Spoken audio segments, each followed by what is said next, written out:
Now you should remember from the previous video the variables and strings, so really important that we remember those things.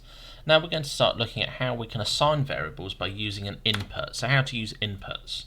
So to input and to save it as a variable, we're going to have username, and then we're going to say that equals input, and then you want your brackets.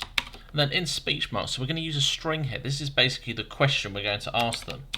So what is your name? Like so. And then we're going to get Python to print username for us. So if we run that, prints hello world and what is your name? So let's just put name in there. And then you can see that Python repeats back whatever we typed there. So if we typed whatever name there, it's then saved as a variable for us to then be used later on. Now, that can be incredibly useful if you combine it with other strings. So if I did, for example, I wanted to welcome whoever this person is. So if I did a speech mark here, and then I did welcome, and a comma, so I've done welcome, comma, username, and then another comma. So what they do is they break up the items in the list. So we've got welcome, username, comma, and then let's say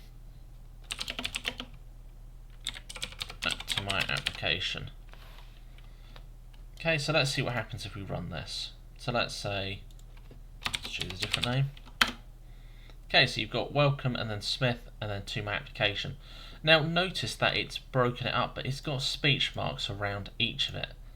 Now there is a way to avoid that. You just simply put a plus instead of using the commas. So what you'll notice from there is that the commas are a way that Python splits the items in a list, whereas the plus adds them together as strings. So if we run now, let's do Smith.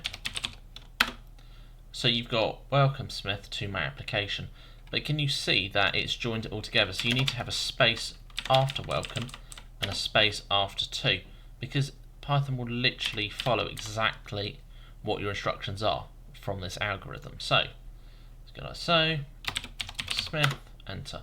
So you can see it's broken up nicely.